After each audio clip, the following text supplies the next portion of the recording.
Voilà, donc on m'a demandé de dire quelques mots d'introduction sur l'innovation et la croissance, sur un peu sur les sujets sur lesquels j'ai travaillé depuis 30 ans, plus de 30 ans.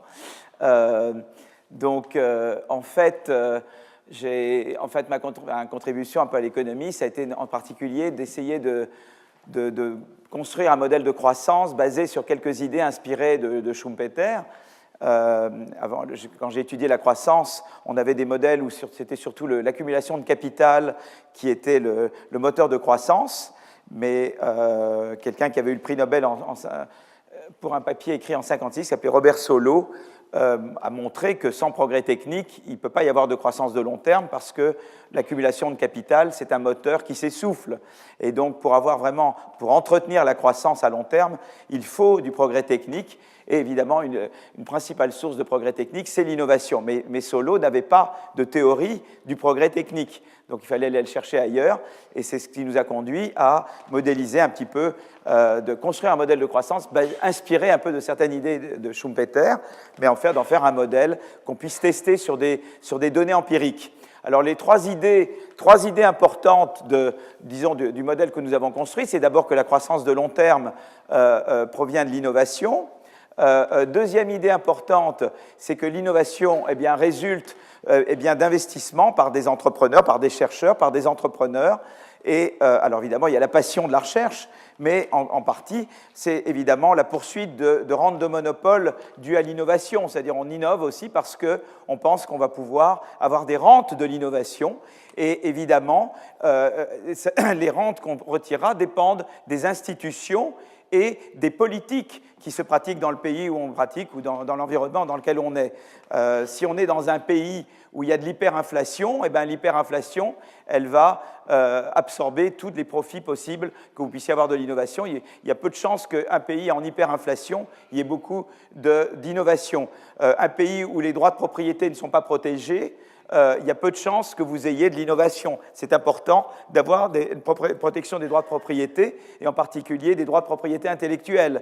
Donc les brevets, c'est très important. Alors il ne faut pas tout breveter. Par exemple, breveter un théorème, ce n'est pas une très bonne idée. Donc il y a des choses qu'il vaut mieux ne pas breveter. Mais il y a un rôle pour, en tout cas, les protections des droits de propriété. Et puis, il y a également d'autres aspects de la politique, la concurrence, les échanges commerciaux,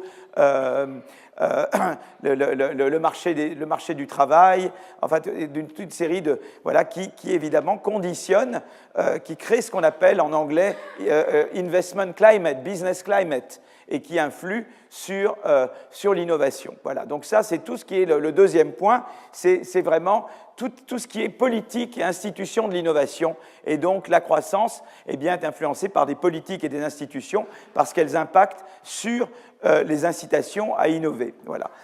Si vous êtes dans un pays où on vous exproprie complètement, si vous êtes surtaxé, vous n'allez pas faire d'innovation, par exemple. Bon, donc, ça, c'est tout à fait important. Et puis, il y a la troisième idée, qui est l'idée de la destruction créatrice, c'est-à-dire que le nouveau remplace l'ancien. Typiquement, les nouvelles technologies remplacent les anciennes, les nouvelles activités remplacent les anciennes activités, et donc on peut parler d'une économie politique de la croissance, parce que, en fait, la croissance, c'est un processus conflictuel entre le nouveau et l'ancien. Et là où il y a le plus de croissance par l'innovation, il y a le plus de ce qu'on appelle en anglais turnover, c'est-à-dire de remplacement d'anciennes firmes par des nouvelles firmes ou d'anciens jobs par des nouveaux jobs. Et donc, comment on gère? Et évidemment, ce qui est important avec la destruction créatrice, c'est qu'il y a cette contradiction, si vous voulez, qui est au cœur même du processus d'innovation, c'est-à-dire que vous voulez donner des rentes aux innovateurs pour les inciter à innover. Seulement, les innovateurs d'hier peuvent utiliser leur rente pour devenir ce qu'on appelle en anglais des entrenched incumbents, c'est-à-dire des firmes établies qui vont utiliser leur rente pour empêcher l'arrivée de nouveaux innovateurs. Et donc, toute la question, c'est de gérer cette contradiction. Vous voulez à la fois donner des incitations, mais vous voulez vous assurer que les innovateurs d'hier ne se transforment pas en entrenched incumbents, en firmes, en intérêts établis qui vont faire barrage à l'arrivée de nouvelles innovations. Voilà, donc ça c'est... Et donc là, il y a eu des livres très intéressants par des collègues à moi, Acemoglu, Robinson, Why Nations Fail. Ils disent, voilà, il y a des pays où, eh bien, il y a beaucoup de corruption, c'est-à-dire que les firmes en place sont capables de convaincre, de corrompre les gouvernements pour empêcher l'entrée de nouvelles activités, et vous avez au contraire des gouvernements plus inclusifs où on gère ce problème-là. Il y a toujours un peu de corruption partout, sans no name, il y a toujours du lobbying partout, mais il y a des pays où quand même on arrive à faire en sorte que ça n'empêche pas l'entrée de nouveaux innovants. Voilà, ça c'est le cœur, si vous voulez, de cette nouvelle théorie de la croissance qui met au cœur donc l'économie politique au cœur du processus de croissance. Alors cette théorie, elle permet de parler de certaines énigmes. Une première énigme, c'est ce que j'appelle le paradoxe argentin, mais c'est l'idée de la croissance, la middle income trap, c'est-à-dire qu'il y a des pays qui ont commencé à croître très vite par le rattrapage, par l'accumulation de capital et le rattrapage technologique, et puis qui se sont arrêtés à mi-chemin. Par exemple, l'Argentine, c'était un pays qui avait... son PIB par tête était à peu près 0,4 était 40% du PIB par tête américain, mais entre 1870 et 1935, l'Argentine croît au même taux que les États-Unis. Et puis après, elle décroche. Donc c'est ça qui a donné le nom paradoxe argentin, et on s'est demandé pourquoi l'Argentine, qui avait l'air d'un pays assez performant jusqu'aux années 30, après a cessé d'être performante. Mais il y a la Chine également qui s'interroge, qui dit voilà, moi j'ai été un pays qui a eu une forte croissance, maintenant ma croissance se ralentit, et la hantise de la Chine, c'est de tomber dans la fameuse middle income trap, c'est devenir un pays qui ne croît pas. Et ils ont compris que leur problème, c'est qu'ils avaient fait de la croissance par le rattrapage. Et donc, évidemment, quand on rattrape et qu'on vient de très bas et qu'on doit rattraper, eh bien, on a une croissance très rapide. Mais évidemment, à un moment donné, eh bien, c'est l'innovation qui devient le moteur. Parce qu'on a rattrapé. Et donc, il faut innover davantage. Mais ce qui est bon pour le rattrapage n'est pas forcément ce qui est bon pour l'innovation. Pour l'innovation, eh bien, il vous faut des universités avec academic freedom. Est-ce qu'en Chine, il y a complètement academic freedom? Vous êtes professeur en Chine, vous êtes nommé par le Parti communiste quand même. Donc voilà, donc, ça ne veut pas forcément dire que c'est... il faut de la concurrence. Est-ce que vous pouvez avoir vraiment de la concurrence quand vous n'avez pas un pouvoir judiciaire indépendant qui garantirait disons, law enforcement. Et donc les Chinois sont dans ce questionnement-là. Est-ce qu'ils peuvent, sans changer fondamentalement leurs institutions, devenir vraiment une économie de l'innovation? Voilà. Et donc ça, mais ce qui est très intéressant dans cette middle income trap, c'est que vous avez d'autres pays. Si vous, par exemple, le Japon, eux sont arrivés au-delà du middle income, mais c'est un pays encore, à nouveau, qui a eu une forte croissance après la guerre par le rattrapage, et puis maintenant, c'est un pays qui a une faible croissance. Parce que ce qui s'est passé au Japon, et dans d'autres endroits, c'est que pendant la période de rattrapage, vous avez des grosses entreprises, en Japon ça s'appelle les Keiretsus, en Corée les Chobols, je ne sais jamais prononcer, qui sont devenus des gros conglomérats pendant la période de rattrapage, et ces conglomérats qui ont été un moteur de la croissance par le rattrapage, sont devenus un frein à la croissance par l'innovation, parce que justement, c'est exactement le point schumpeterien que je faisais tout à l'heure, c'est-à-dire que justement, comme ils sont devenus des grosses firmes établies, qui ont fait barrage à la nécessaire transition vers davantage de concurrence, davantage de flexibilité, qui était nécessaire pour devenir une économie de l'innovation. Et donc, voilà, donc ça, c'est le paradoxe argentin. Il y a un autre débat qui est très intéressant, c'est le débat sur la stagnation séculaire. Gordon, oui, donc là, je vais passer... la stagnation séculaire. Il y a un peu l'idée, voilà, la croissance, si vous regardez historiquement, c'est un processus qui est en fait très récent. Vous savez, il n'y avait pratiquement pas de croissance au niveau mondial jusqu'en année 1820. Le taux de croissance mondial du PIB mondial entre l'an 0 après entre Jésus-Christ et l'an 1000 après Jésus-Christ est de 0.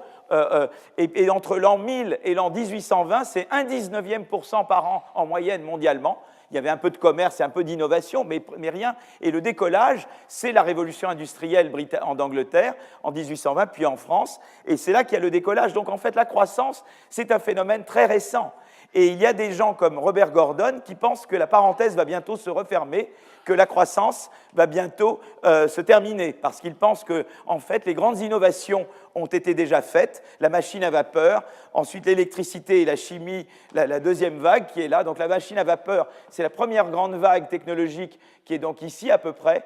Et puis ensuite, il y a la vague de l'électricité et de la chimie aux États-Unis. Elle culmine à peu près dans ces années-là. Elle culmine plus tard en Europe.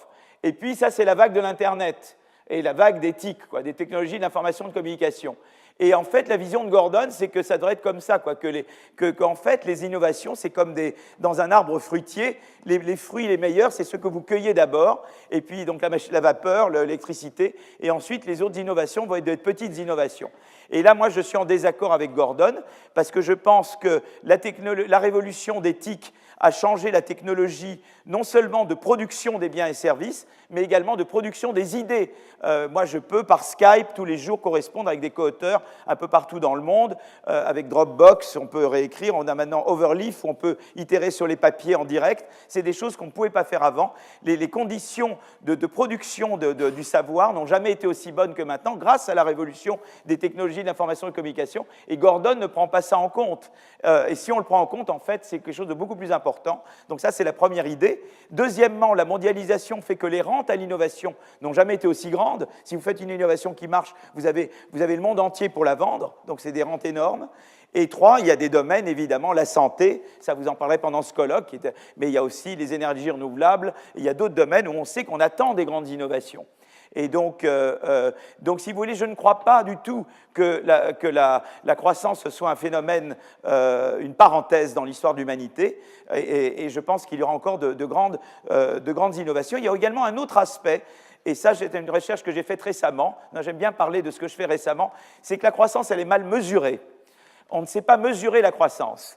Et en fait, c'est la chose suivante, c'est-à-dire qu'en fait, c'est incroyable, on a fait cette étude, là, je viens de la terminer. Eh bien, je vous fais un scoop. La croissance aux États-Unis, alors évidemment, il ne faut pas dire ça à M. Trump parce qu'il va s'approprier le mérite, mais si on vous dit qu'aux États-Unis, la croissance de la productivité est de 1%, elle est en fait de 2%. Il faut rajouter 1 point à chaque chiffre de croissance qu'on vous donne aux États-Unis. Et la raison est la suivante. Ce qu'on sait mesurer, c'est la croissance en dollars ou en euros. Ça, on sait. On dit, voilà combien d'euros on produisait avant, et voilà combien d'euros on produit maintenant. Donc ça, on sait le mesurer. Mais on ne sait pas là-dedans ce qui est l'inflation et ce qui est la croissance réelle. Et le problème, c'est qu'on ne sait pas mesurer l'inflation. Si j'ai par exemple cet objet-là, que j'avais hier et aujourd'hui, le même objet, et que la valeur en dollars augmente, je sais que c'est purement de l'inflation. Si j'ai des améliorations marginales en qualité, je sais qu'à peu près, je sais à distinguer ce qui est l'inflation et ce qui est l'amélioration en qualité. Mais le problème, c'est quand il y a des nouveaux biens, quand je remplace cet objet par celui-là, comment je peux savoir la contribution à l'inflation globale de la croissance qui provient du fait que cet objet disparaît et celui-là apparaît? Et ce que font les instituts de statistiques, c'est ce que les Européens appellent extrapolation et que les Américains appellent imputation. Et qu'est-ce que c'est imputation? Eh bien, ils font comme si les biens étaient restés, c'est-à-dire j'oublie les biens qui remplacent les autres biens et je me concentre sur ceux qui sont restés et je vais extrapoler l'inflation générée par les biens qui étaient là et hier et aujourd'hui pour toute l'économie. Et bien, avec ça, on perd 1%. Parce que typiquement, les nouveaux biens sont bien meilleurs que les anciens, donc on sous-estime évidemment. On surestime l'inflation et on sous-estime la croissance réelle. Donc c'est très intéressant, la destruction créatrice vous conduit à mal mesurer. C'est pour ça que j'ai vu Gordon il y a une semaine à Paris, il y avait un colloque Collège de France, Banque de France à la Banque de France, et j'ai dit à Gordon, séculaire certainement, mais stagnation non.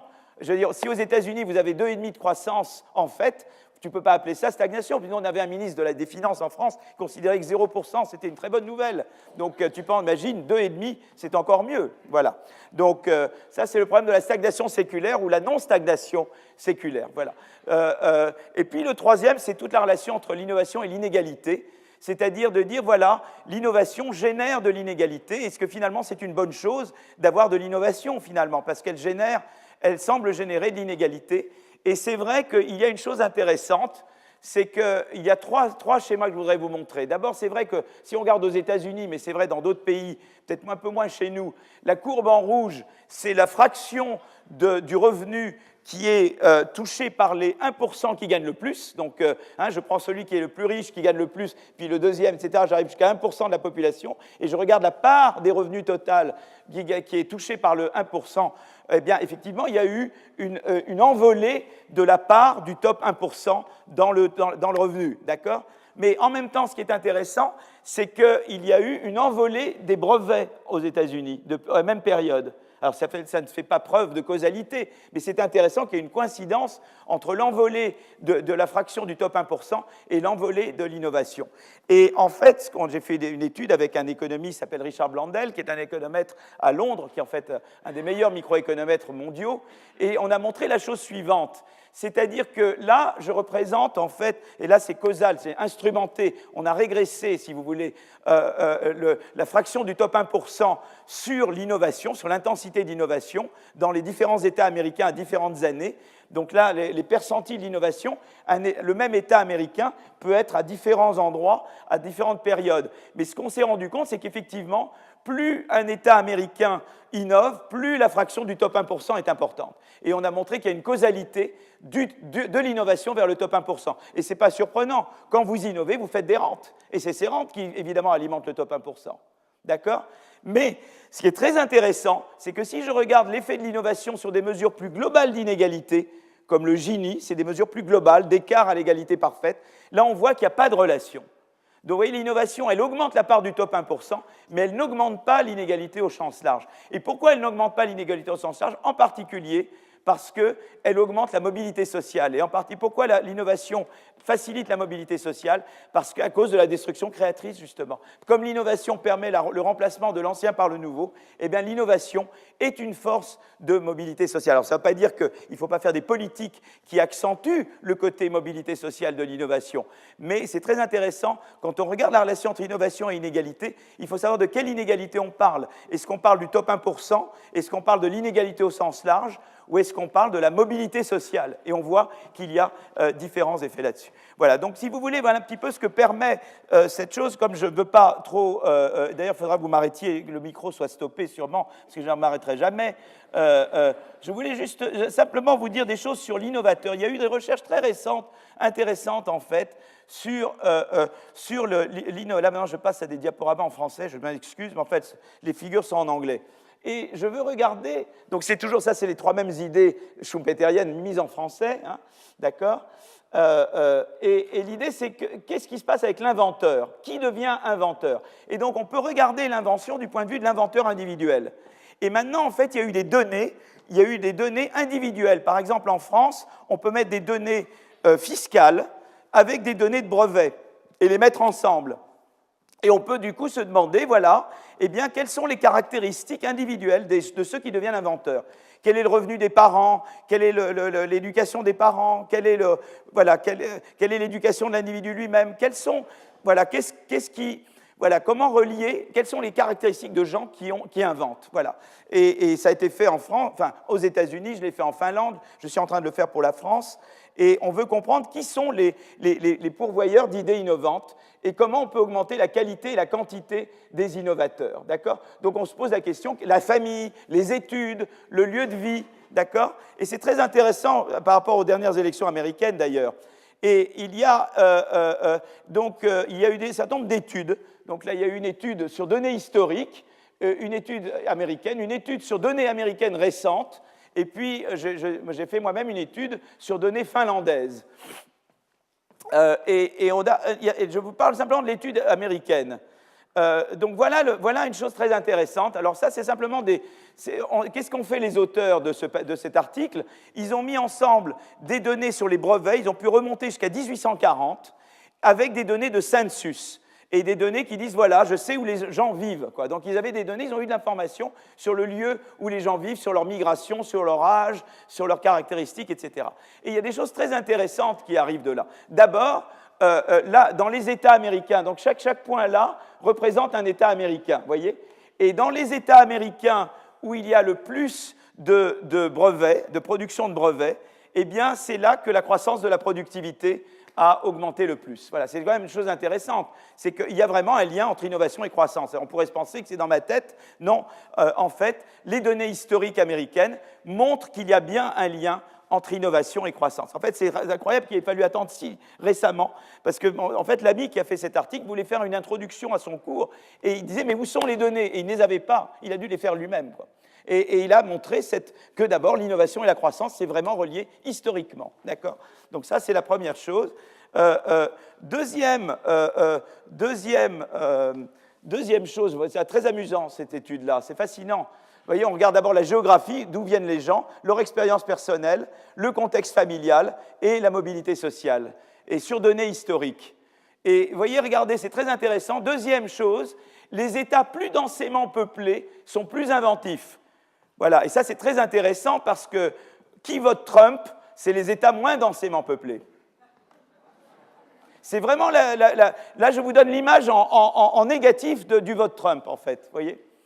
Donc c'est intéressant, vous inventez quand vous êtes entouré des autres. Si vous êtes seul dans un champ au milieu de l'Ohio, vous avez peu de chances d'être un inventeur, voilà, sans vouloir insulter personne. Voilà, donc ensuite, évidemment, ce n'est pas un scoop, dans les États où les secteurs bancaires est plus développé, ça a été plus inventif. Alors évidemment, on sait maintenant que si on veut faire de l'innovation, on peut faire encore mieux que les banques, on peut faire du capital risque, du venture capital, on peut faire de private equity, et ça c'est encore mieux. Mais enfin, d'une manière générale, au niveau historique, les États où il y avait davantage de développement financier, eh bien, c'est là qu'il y a le plus d'innovation. Ce n'est pas un scoop, c'est un peu normal, il faut l'argent est le nerf de la guerre, évidemment. Mais ça se voit sur les données historiques. Alors, il y a des choses plus intéressantes, parce que ça, vous allez dire, bon, ça, je n'avais pas besoin que vous veniez me raconter ça.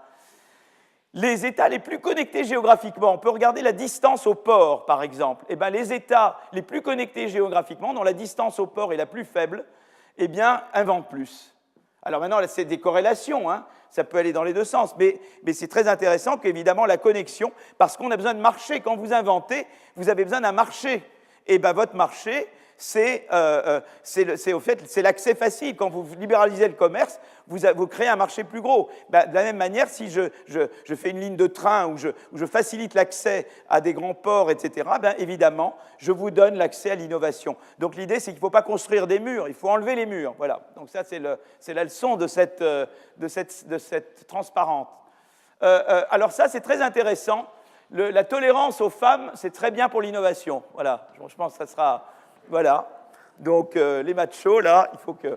Donc, voilà, donc dans les États où la participation des femmes à la force de travail est plus grande, eh bien, c'est des États qui innovent davantage, d'accord?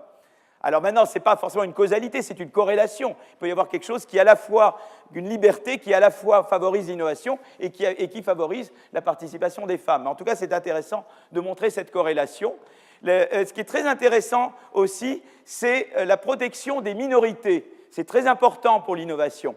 Là, ils ont mesuré ça par le pourcentage de familles qui avaient des esclaves à l'époque de l'esclavage. Voilà. Donc, dans les pays plus esclavagistes, c'est des pays moins innovants. Et on sait que d'ailleurs, c'est très intéressant, parlant de rattrapage et de middle income trap, les États du sud des États-Unis étaient les États à forte croissance au début, parce que c'était une croissance qui se reposait sur l'utilisation intensive d'esclaves et sur l'exploitation. Mais quand il s'agit d'innover, quand est venue la révolution industrielle, il y a eu ce qu'on appelle le reversal of fortune entre le nord et le sud des États-Unis. À ce moment-là, c'est le nord qui a pris l'essor, justement parce qu'il n'avait pas des institutions qui reposaient sur l'extraction, mais au contraire des institutions qui reposaient sur l'innovation et sur la liberté. Voilà, et c'est très important, ce contraste est très important. C'est très intéressant aussi de voir l'âge. Évidemment, ça me déprime un peu, moi. C'est l'âge auquel, en général, les inventeurs sont le plus productifs. Alors évidemment, c'est historique. Hein. Donc peut-être que maintenant, qu'avec les progrès de la médecine, justement, si je devais faire cette figure, ça c'est basé depuis 1840. Hein. Mais en général, les chercheurs sont plus productifs entre 45 et 55, mais quand même pas mal encore là jusqu'à 65. Mais je pense que maintenant, si on faisait des trucs plus récents, ça changerait évidemment. Hein. Ce qui est très intéressant également, c'est la migration des innovateurs. La courbe en pointillé, c'est les migrations. Donc on regarde les innovateurs aux États-Unis qui vont dans d'autres États que leur État d'origine.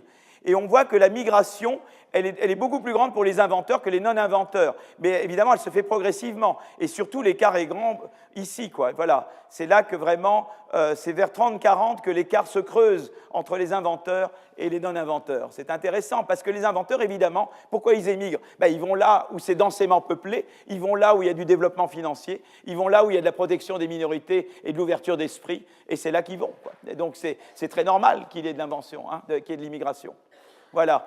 Alors, la chose intéressante aussi, c'est le revenu des parents. Et ça, c'est quelque chose, je ne veux pas vous perdre, je sens que je vous perds, là. J'ai toujours le problème des tous, c'est comment je mesure. C'est toujours ça, vous voyez, l'économiste qui mesure sur les tous, c'est-à-dire que je me dis, la tous, ça peut dire qu'ils peuvent s'ennuyer, mais en même temps, on est en janvier, donc je corrige pour la saison, quoi. Donc je me dis quand même, c'est sûrement parce que uniquement, c'est de la tout purement. Donc là, c'est très intéressant ce diagramme, parce que c'est la probabilité d'être inventeur en fonction du revenu des parents. Et ce qui est très intéressant, c'est qu'on voit que quand les parents sont dans le top percentile, eh bien, on a beaucoup plus de chances d'être inventeur. Et ce qui est très intéressant, c'est qu'on a la même image aux États-Unis récemment. Vous voyez, si on regarde aux États-Unis récemment, c'est la même chose. Vous voyez, ça, voilà, ça c'était donc l'image que je vous ai montrée. Et ça, c'est récemment sur des données américaines sur les 20 dernières années. Et on a la même figure. Et ce qui est étonnant, c'est que j'ai la même en Finlande. Alors moi, je m'attendais qu'en Finlande, ça soit beaucoup plus plat, parce que je me dis, la Finlande, c'est un pays où l'éducation est gratuite, où tout est accessible. Et comment ça se fait? Et donc, on a essayé de comprendre. Et pour la Finlande, on s'est rendu compte de la chose suivante, c'est que ça passe beaucoup par l'éducation des parents. Voilà. C'est qu'il y a deux choses, c'est que ça passe par l'éducation des parents, et on a également des tests de QI en Finlande, parce que tous les hommes font le service militaire, donc ils passent des tests de QI. Et on voit aussi que les gens de très haut revenu ont des enfants avec des tests de QI meilleurs. Mais le test de QI, pour moi, n'est pas du tout... C'est pas qu'est-ce qui est génétique et qu'est-ce qui est social. Il y a beaucoup de social dedans aussi, parce que le test de QI, vous le passez, je ne sais pas, au service militaire à l'âge de 20 ans, et ça reflète aussi beaucoup l'apport des parents. Mais ce qui est très intéressant, c'est que ça passe beaucoup par le capital humain, quoi. Voilà. Il y a peut-être un peu de génétique, j'en sais rien, mais il y a du capital humain qui joue énormément. Et les parents, en fait, les parents qui gagnent mieux, c'est des parents en général mieux éduqués et qui vous orientent mieux dans vos propres études. Et ce qu'on montre, c'est qu'évidemment, eh bien, un input fondamental d'être inventeur, ben, c'est d'avoir fait notamment un master en sciences, quoi. Bon, ça, c'est clair, un master ou un master en sciences particulièrement. Là, votre probabilité d'inventer est beaucoup plus grande. Et donc, c'est intéressant que même en Finlande, où l'école est égalitaire, il y a quand même un effet des parents, voilà, à travers leur éducation, qui agit sur votre éducation, probablement. Et donc ça, c'est une chose très intéressante. On essaie de comprendre mieux. Donc ça, c'est un aspect que je voulais simplement mentionner. Je ne veux pas vous garder trop longtemps. Il y a le niveau d'études est important. Donc ça, c'est le niveau de revenu des parents et le niveau d'études de la personne elle-même. Et d'ailleurs, c'est très intéressant parce que quand on contrôle pour le niveau d'études de la personne elle-même, le revenu des parents devient beaucoup moins important. C'est surtout à travers le fait que ça influence votre niveau d'études. Ça, c'est vrai pour les États-Unis, c'est vrai aussi pour la Finlande. Quand je contrôle pour le niveau d'études de la personne, le revenu des parents disparaît comme variable significative. C'est intéressant. Donc, en tout cas, c'est passionnant de pouvoir regarder ces choses-là, et ça n'a fait que depuis 2 ans que les gens regardent ces déterminants. Si on regarde les inégalités au sens large, je vous avais dit que sur les études récentes, il n'y avait pas de corrélation entre inégalité au sens large et innovation. Au niveau historique, il semble y avoir une corrélation négative. Donc l'inégalité semble être en fait négativement corrélée avec le revenu. Mais si on regarde le top 1%, eh bien, il semble que c'est une courbe comme ça, et qu'il y a quand même toute une branche, et qui est la branche la plus pertinente récemment, qui soit positive. C'est-à-dire que vraiment, le top 1% et l'inégalité au sens large, ce n'est pas la même chose, et en particulier, ce n'est pas la même chose quand on le relie à l'innovation. Maintenant, vous voulez que je dois conclure là maintenant. Donc voilà, je voulais un petit peu vous parler de quelques faits sur la croissance et l'innovation. Comment la croissance se relie à la santé de plein de façons. D'abord, la santé, c'est du capital humain. Donc, de la même manière que l'éducation, parce que qu'est-ce qu'on appelle capital humain en économie? C'est tout ce qui améliore la qualité du travail. Voilà. Donc, vous améliorez la qualité du travail avec le savoir, avec l'éducation, mais également avec la santé. Et évidemment, des gens en bonne santé, eh bien, ils sont beaucoup plus productifs que des gens qui ne le sont pas. et ils pensent qu'ils vont vivre plus longtemps, ils vont avoir des comportements d'épargne différents, ils vont absorber les nouvelles idées beaucoup mieux. Donc c'est important de voir toutes les dimensions par lesquelles la meilleure santé conduit à plus de croissance. Et quand j'ai connu Agnès, en fait, j'avais travaillé sur une étude où on avait montré que la santé, évidemment, est un facteur de croissance, ce qui n'est pas du tout surprenant. Mais ça faisait à l'époque l'objet d'une polémique. Ça a été la seule fois que je me suis bagarré avec Daron Acemoglu, parce qu'il avait un papier, lui, où il expliquait que la santé n'avait aucun effet sur la croissance de la productivité, ce qui me paraissait une absurdité. Et c'était la seule fois que je me suis bagarré avec lui. Donc la santé est facteur de croissance, mais la croissance est reliée à la santé par d'autres moyens, parce que je vous ai parlé de destruction créatrice. Et la destruction créatrice, c'est sans arrêt de nouvelles activités qui remplacent d'anciennes activités. Et évidemment, il y aurait une étude qu'on devrait faire, et là je suis sur le point de démarrer une étude avec Angus Deaton, qui était le prix Nobel d'économie de l'année dernière, et sa femme Anne Case, où on va regarder l'effet de la destruction créatrice sur la santé. On avait regardé l'effet sur le bonheur. On peut faire la même étude sur la santé. Eux, ils ont fait une étude très intéressante montrant que, en fait, eh bien, vous aviez toute une classe de gens blancs, low income, dont l'espérance de vie a chuté aux États-Unis au cours de la dernière période. Et ils ont essayé de comprendre pourquoi. Et beaucoup d'obésité, beaucoup de cardiovasculaire, c'est du stress, en grande partie. Et donc, c'est forcément très relié à la destruction créatrice. Et donc, l'idée, c'est d'essayer de mieux comprendre comment la destruction créatrice affecte. Évidemment, perdre son job, ça fait que les gens commencent à prendre des médicaments. Moi, j'ai une étudiante qui a travaillé là-dessus en montrant le lien entre être au chômage et la prise de médicaments, de Prozac et d'autres choses. Et on voit, c'est très clair, quoi. La deuxième chose, évidemment, dans la destruction créatrice, il y a le fait de trouver un nouvel emploi. Ça, c'est plutôt une bonne chose. Et il y a la croissance qui, elle, vous rend plus content. Donc, vous voyez que dans la croissance par la destruction créatrice, il y a des effets contraires. Il y a les bons et les mauvais effets. Il y a le mauvais effet que vous perdez un travail, ça vous met sous stress, ou que vous risquez de le perdre, et il y a l'effet qu'il y a des opportunités nouvelles et des opportunités de croissance et d'emploi, et ça, c'est plutôt une bonne chose. Et la question, c'est de savoir quand est-ce que l'un domine l'autre et quel genre de politiques peuvent être importantes. Par exemple, il y a eu tout un débat en France sur la dégressivité des allocations chômage. Et moi, j'ai trouvé que c'était une mauvaise idée de proposer la dégressivité point barre, parce que j'ai dit, mais voilà, peut-être dans un monde idéal où il y a plein d'emplois et on trouve un emploi très facilement, la dégressivité peut être une incitation à chercher un emploi. Mais dans un pays où le marché du travail est très rigide et où même avec la meilleure volonté du monde, on peut se retrouver au chômage, eh bien, vous risquez de mettre des gens sous stress et de faire entrer des gens dans la pauvreté. Et là, vous risquez, à mon avis, de créer des gros problèmes de santé qu'après, vous devrez payer. Donc, les gens ne regardent jamais l'effet que ça peut avoir en termes de coûts de santé. Ce que vous pensez économiser sur les allocations chômage, vous allez peut-être devoir le payer beaucoup plus sur les frais de santé. Et donc, c'est d'essayer de comprendre quel genre de politiques peuvent faire que le bon côté de la destruction créatrice l'emporte sur les mauvais. Et là, je pense qu'il y a vraiment une recherche très importante à faire. Et voilà, donc c'est là-dessus que je sens que voilà, merci beaucoup.